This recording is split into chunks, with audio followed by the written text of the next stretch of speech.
Makasuhan ba ang mangawat sa ayuda? Ang tubag, yes.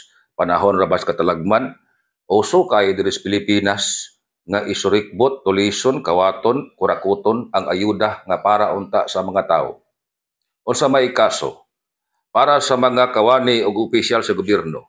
Number 1, violation sa Republic Act 6713. Ang Code of Conduct para sa mga public officials o government employees. Number 2, violation sa Anti-Graft and Corrupt Practices Act, Republic Act 3019.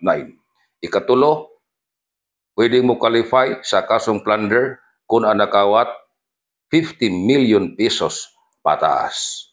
Sa mga private individuals, kadto mga dili empleyado o opisyal sa gobyerno, unya gikawat o gitulis o gikurakot ang ayuda, pwedeng pasakaan og kaso nga qualified theft under Article 310 sa Revised Penal Code.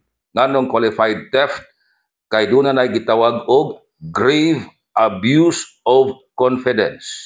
Kumpiyansa ka nga kanang tawhana iyag yung i-turnover ngadto sa mga naapektuhan ang hinabang unya diay gikawat ra. Ang kaso qualified theft.